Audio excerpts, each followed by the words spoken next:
Chapter 6.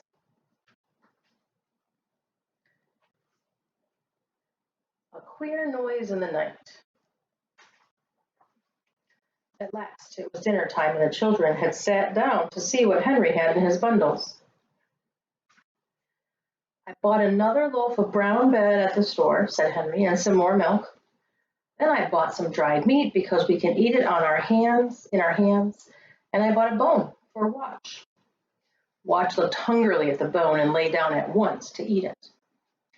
Jessie got out 4 cups and bowls and put some milk into each one. Then the children put in little pieces of brown bread and began to eat it with their new spoons. "What fun!" cried Jessie, "eating with spoons. Now tell us what you did in town, Henry." Henry began. "The town below this hill is Silver City. I saw the name on a sign. I went into town and walked along the first street I came to. It was a nice street with big houses and flowers and trees. I saw a man out cutting his grass. He's a good man too, I can tell you, a doctor." "Did you work for him?" asked Jessie. "Yes," said Henry. "He was very hot, and just as I came to the house, his bell rang. He started to the house. I called after him and asked him if I could cut the grass. He said, 'Yes, yes, I wish you would.' You see, he wasn't used to cutting it himself. So I cut the grass, and he said, 'Good for you. Do you want to work every day?' And he said he had never had a boy who cut it as well as I did." "Oh, Henry," cried Violet and Jessie. "I told him I did want to work, and he told me to come back this afternoon. He has a pretty house and a garage and a big vegetable garden. He has lots of cherry trees behind the house, a cherry orchard.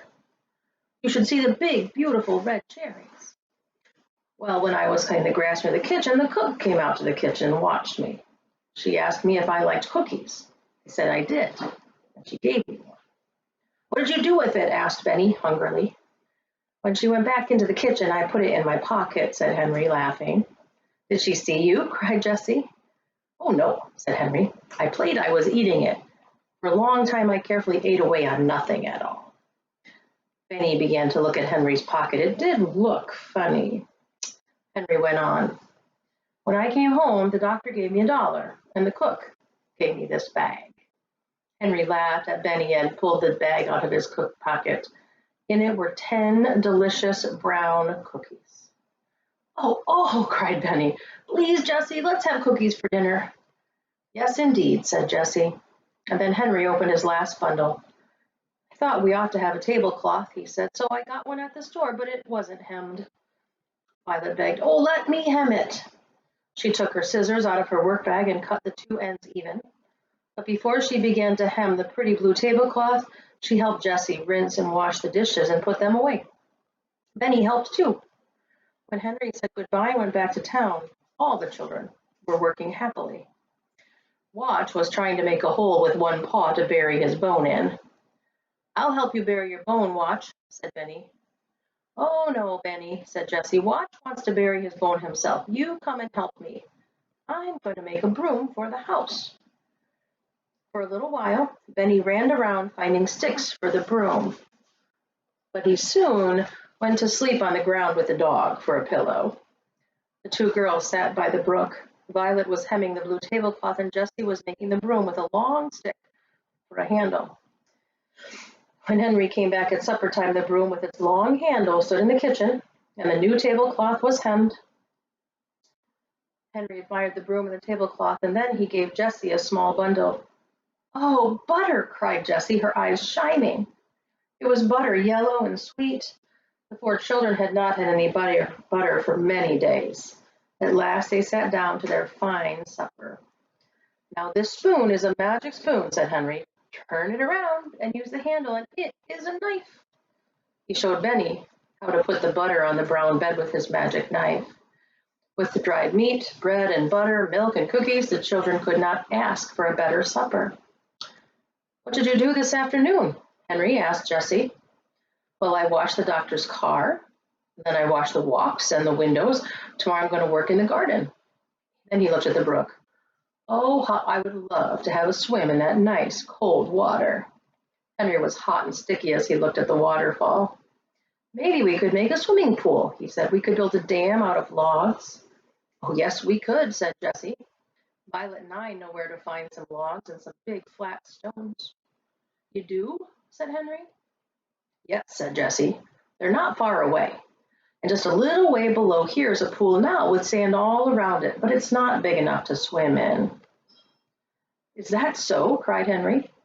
Someday I'll stay at home and we'll try to dam up the brook and make a swimming pool. You can have my wheels, said Benny. Good, replied Henry. I'll make you a little cart with the wheels, Benny, and you can carry stones in it. Yes, said Benny, I will. Come now, we must go to bed, said Jessie. The children were all glad to go to bed. They stood on the stump and they climbed in their new house, and they all went to sleep but Henry. He was thinking about the new swimming pool. All at once, he saw that Watch was not asleep. Henry patted the dog and said, Lie down, Watch. But Watch did not lie down. He growled softly. Shh, said Henry to the dog. He sat up. Jessie sat up. What is it, Henry? She whispered. I don't know, replied Henry. He was frightened. I think Watch hears something in the woods. Let's close the door, said Jessie. I'm afraid. The two children closed the heavy door softly. They sat still and listened, but they did not hear anything. Lie down, Watch, said Jessie again. Go to sleep.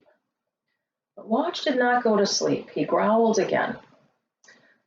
Maybe someone's in the woods. Maybe someone wants to hide in this car, whispered Jessie. Maybe, said Henry. There is something out there that the dog doesn't like. Then they heard a stick crack and Watch barked. Shh. Jessie put her hand over his mouth. If there is someone in the woods, he knows that there's a dog in this boxcar, said Henry. He took the new broom in his hand and waited. But nothing came. Nothing at all. The children waited and waited. Violet and Benny slept through it all. I'm going to open the door now, said Henry.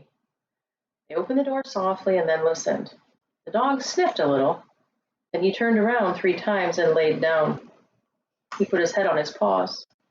It must be all right now, said Henry. Watch knows. Maybe it was just a rabbit. So at last they all went to sleep and slept until morning.